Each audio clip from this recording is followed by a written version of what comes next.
नमस्कार दोस्तों, कैसे हो आप? सबका स्वागत है आप सभी का अच्छी टिप्स यूट्यूब चैनल में। आज के इस वीडियो में मैं आपको बताऊंगा घर में धन के लिए कौन सा पौधा लगाएं। दोस्तों, आप इस वीडियो को शुरू से लेकर अंत तक पूरा देखिएगा ताकि आपको पूरी जानकारी प्राप्त हो सके। तो चलिए शुरू करते हैं। आप मानो या न मानो, लेकिन अधिकतर लोग तो मानते हैं कि धन देने वाले पेड़ और पौधे भी होते हैं। क्या कोई पौधे धन और समृद्धि दे सकते हैं? देश और दुनिया में इस तरह की धारणा प्रचलित है कि कुछ खास किस्म के पौधों का आपके घर के आसपास या घर के आंगन में होने से घर में धन लक्ष्मी का प्रवेश सुगम हो जाता है। अब यह बात कितनी सही है या गलत, यह तो हम नहीं जानते, लेकिन भारतीय परंपरा में ऐसे कई पौधों के बारे में कहा गया है। यदि वे आपके घर में है तो चमत्कारिक रूप से धनवर्षा होने लगती है। उनमें से कुछ पौधे तो सच में ही बहुत ही दुर्लभ हैं। फिर भी आओ जानते हैं कि ऐसे पौधे कौन से हैं और वे कहाँ मिलेंगे।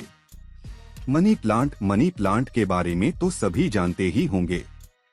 मान्यता है कि इस बेल के घर में रहने से धन और समृद्धि बढ़ती जाती है। लेकिन वास्तुशास्त्र के अनुसार यह पौधा घर में उचित दिशा में नहीं लगाया गया है तो आर्थिक नुकसान भी उठाना पड़ सकता है। वास्तुशास्त्रियों का मानना है कि मनी प्लांट के पौधे के घर में लगाने के लिए आग्नेय दिशा सबसे उचित दिशा है। इस दिशा में यह पौधा लगाने से सकारात्मक ऊर्जा का भी लाभ मिलता है। मनी प्लांट को आग्नेय यानी दक्षिण पूर्व दिशा में लगाने का कारण यह है कि इस दिशा के देवता गणेश जी हैं, जबकि प्रतिनिधि शुक्र हैं। गणेश जी अमंगल का नाश करने वाले हैं, जबकि शुक्र सुख समृद्धि लाने वाले। यही नहीं बल्कि बेल और लता का कारण शुक्र ग्रह को माना गया है। इसलिए मनी प्लांट को आग्नेय दिशा में लगाना उचित माना गया है।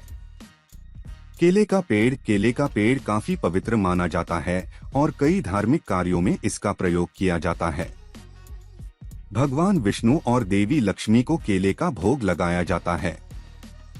केले के पत्तों में प्रसाद बांटा जाता है। माना जाता है कि समृद्धि के लिए केले के पेड़ की पूजा अच्छी होती है। केला हर मौसम में सरलता से उपलब्ध होने वाला अत्यंत पौष्टिक एवं स्वादिष्ट फल है। केला रोचक, मधुर, शक्तिशाली, वीर्य व मांस बढ़ाने वाला, नेत्र दोष में हितकारी है। पके केले के नियमित सेवन से शरीर पुष्ट होता है। यह कफ, रक्तपित्त, वात और प्रदर के उपद्रवों को नष्ट करता है। घर की चारदीवारी में केले का वृक्ष लगाना शुभ है।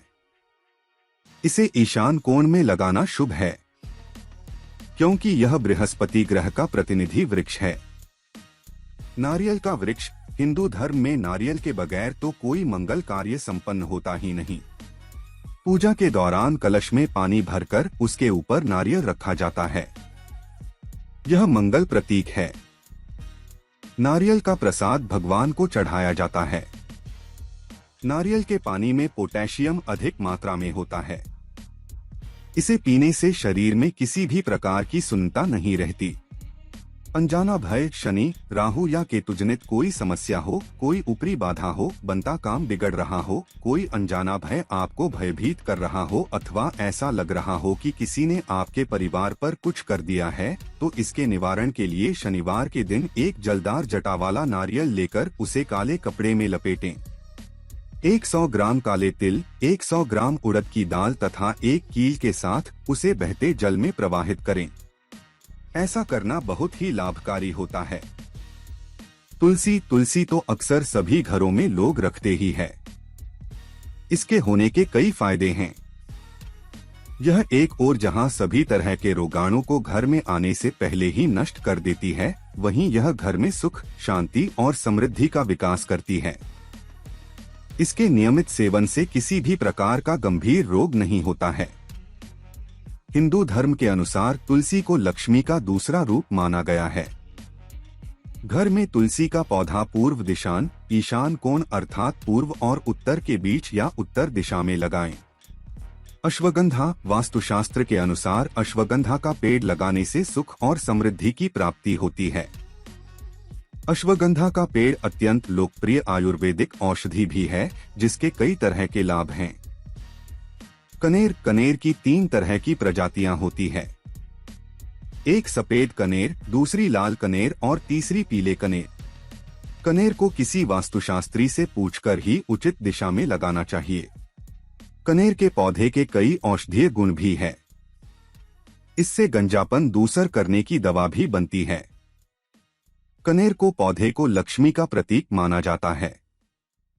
देवी लक्ष्मी को सफेद कनेर की फूल चढ़ाए जाते हैं। हालांकि पीले रंग के फूल भगवान विष्णु को प्रिय होते हैं। श्वेतार्क दूध वाला पौधा होता है जो गणपति का प्रतीक है। वास्तु अनुसार दूध से युक्त पौधों का घर की सीमा में होना अशुभ होता है, किंतु श्वेतार्क या आर्क इसका अपवाद है जिसे घर के समीप उगा सकते हैं। श्वेतार्क के पौधे की हल्दी, अक्षत और जल से सेवा करें। इससे घर के रहने वालों को सुख शांति प्राप्त होती है।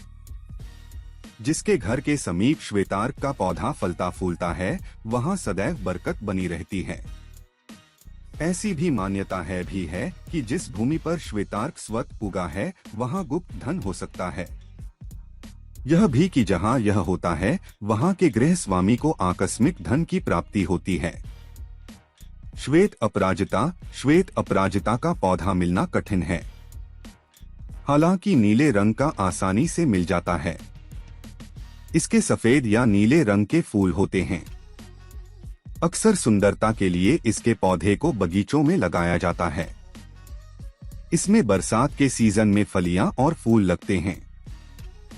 यह पौधा धनलक्ष्मी को आकर्षित करने में सक्षम है। संस्कृत में इसे आस्फोता, विष्णुकांता, विष्णुप्रिया, गिरिकर्णी, अश्वखुरा कहते हैं, जबकि हिंदी में कोयल और अपराजिता। बंगाली में भी अपराजिता, मराठी में गोकर्णी, काजली, काली, पगली सुपली आदि कहा जाता है। गुजराती में चोली गर्णी, काली गर्णी कहा जाता है। तेलुगु में नीलंगटुना दिटेन और अंग्रेजी में मेजरीन कहा जाता है। दोनों प्रकार की कोयल, अपराजिता, चरपरी, तीखी, बुद्धि बढ़ाने वाली, कंठ गले को शुद्ध करने वाली, आंखों के लिए उपयोगी होती है। यह बुद्धि या दिमाग और स्मरण शक्ति को बढ़ाने वाली है तथा सफेद दाग, कोढ़, मूत्र दोष, पेशाब की बीमारी, आम्लयुक्त दस्त, सूजन तथा जहर को दूर करने वाली है। लक्ष्मणा का पौधा भी श्वेत अपराजिता के पौधे की तरह धनलक्ष्मी को आकर्षित करने में सक्षम है, लेकिन इसका मिलना भी दुर्लभ है। घर में किसी भी बड़े गमले में इसे उगाया जा सकता है। कहते हैं कि जिस किसी के भी घर में सफेद पलाश और लक्ष्मणा का पौधा होता है वहां धन वर्षा होना शुरू हो जाती है। जिंदगी भर किसी भी प्रकार से धन, दौलत आदि की कमी नहीं रहती है। दोनों ही पौधों के आयुर्वेद और तंत्र शास्त्र में कई और भी चमत्कारिक प्रयोग बताए गए हैं। एक लक्ष्मणा बूटी नाम का पौधा भी होता है। देहात में इसे गुमा कहते हैं। वैद्य वर्ग इसे लक्ष्मण बूटी कहते हैं। श्वेत लक्ष्मण का पौधा ही तांत्रिक प्रयोग में लाया जाता है। हार सिंगार, जो भी मनुष्य 2 या अधिक हार सिंगार, पारिजात के पौधों का रोपण श्री हनुमान जी के मंदिर में अथवा नदी के किनारे या किसी भी सामाजिक स्थल पर करता है तो उसे 1 लक्ष तोला स्वर्णदान के जितना पुण्य प्राप्त होता है और उसे जीवन भर श्री हनुमान जी की कृपा मिलती रहती है। हर सिंगार के बांदे को पूजा करने के बाद लाल कपड़े में लपेटकर तिजोरी में रखें तो आपको कभी धन की कमी नहीं होगी। पारिजात के फूलों को हरसिंगार और शैफालिका भी कहा जाता है। अंग्रेजी में इसे नाइट जैस्मिन और उर्दू में गुलजाफरी कहते हैं। पारिजात के फूल आपके जीवन से तनाव हटाकर खुशियां ही खुशियां भर सकने की ताकत रखते हैं। हरिवंश पुराण में इस वृक्ष और फूलों का विस्तार से वर्णन मिलता है। इन फूलों को खासतौर पर लक्ष्मी पूजन के लिए इस्तेमाल किया जाता है। यह वृक्ष जिसके भी घरांगन में होता है वहां हमेशा शांति और समृद्धि का निवास रहता है। रजनीगंधा का पौधा पूरे भारत में पाया जाता है। मैदानी क्षेत्रों में अप्रैल से सितंबर तथा पहाड़ी क्षेत्रों में जून से सितंबर माह में फूल निकलते हैं। रजनीगंधा की 3 किस्में होती है। रजनीगंधा के फूलों का उपयोग माला और गुलदस्ते बनाने में किया जाता है। इसकी लंबी डंडियों को सजावट के रूप में भी प्रयोग किया जाता है। इसका सुगंधित तेल और इत्र भी बनता है। इसके कई औषधीय गुण भी हैं। तो दोस्तों, आज के लिए बस इतना ही। अगर आपको जानकारी पसंद आई है तो वीडियो को छोटा सा लाइक करें और चैनल को सब्सक्राइब करके घंटी का बटन जरूर दबा लें। धन्यवाद।